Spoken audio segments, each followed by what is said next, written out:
Hello and welcome back to THM. Hope you're all doing well. Now today we're looking at drivers, and we're looking at drivers that have been incredibly successful in other forms of motorsport, but didn't quite cut the mustard in the British touring cars. Now, of course, I have a couple, well, I say a couple, I have one rule for classifying these. They have to have done more than one race. For example, David Coulthard, everyone's favourite chin and jawline, done one race in a Vauxhall Cavalier. Now, that doesn't count. They've got to have done more than one race. 2 is fine, but 1, not enough. Let's crack into it. Now, starting most recently, we have Mr. Mark Blundell, who of course drove the Audi a few seasons back for a full season. Now, Mark's raced for McLaren as well as a load of other teams like Tyrrell, Ligier, so on and so forth in Formula 1, getting a couple of podiums, and there's a great photograph I've got coming on in a moment of him on the podium with some other really great drivers, as you can quite clearly see here. Now, Mark also won Le Mans and also done a bit of karts over in America. Fantastic driver and really well decorated driver as well. You don't get on the podium in Formula 1 if you're a mug. Now, Mark obviously done it, as we can see in hindsight now, for more of a business interest. He now owns one of the teams, but he had a good run out a couple of years back, albeit was slightly older and more mature of a driver, should we say. But great guys, Mark, and of course we wish him all the best of his business venture in the touring cars. Next up, we have a Formula 1 winner and Le Mans winner, that being Johnny Herbert. Johnny drove for Team Dynamics in the late 2000s, again in the twilight of his career. But Johnny's a guy that I have the utmost respect for after coming back from an awful injury, which happened at Brands Hatch in a junior support series race. And he really shouldn't have walked away from it, really. Never mind going to win 3 Grand Prix with Benetton and Stuart Grand Prix.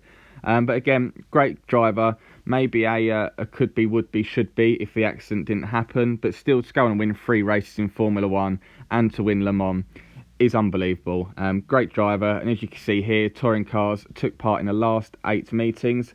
Quite a few retirees, in fairness, but took 3 points finishes, an 8th, a 10th and a 7th. So in fairness, not too bad at all. As I'm sure many of you would be pleased to hear, we're getting away from F1 now, and we're looking at Stuart Oliver, who raced in British touring cars again in late 2000s in a Lexus IS200 and Seat Toledo. The Lexus was awful. Anyway, so Stuart is probably one of the most successful drivers to enter the British touring cars.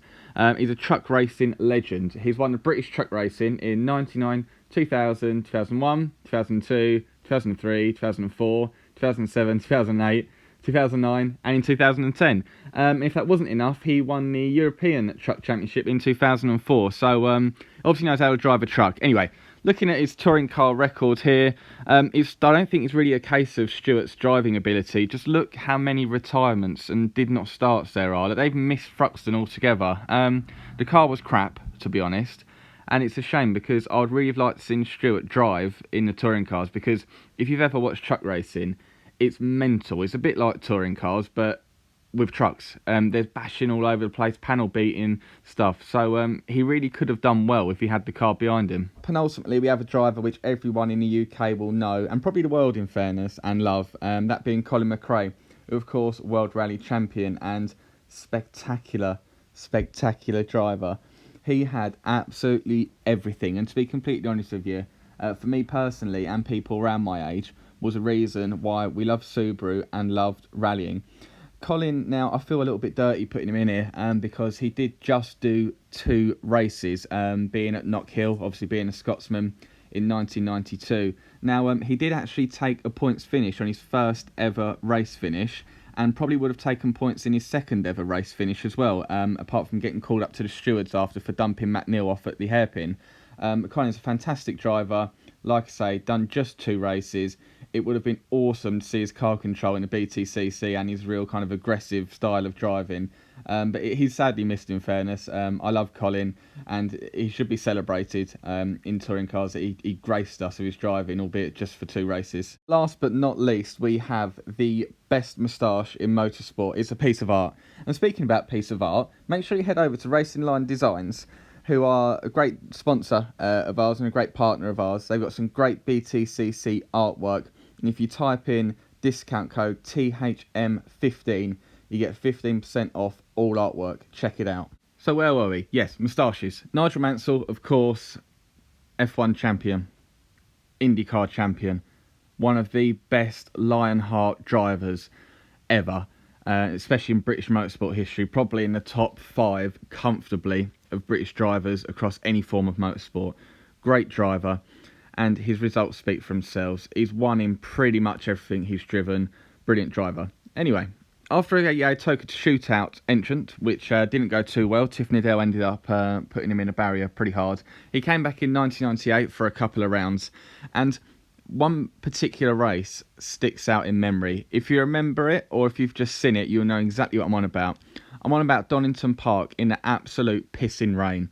So it was the second race, and he started 19th on the grid.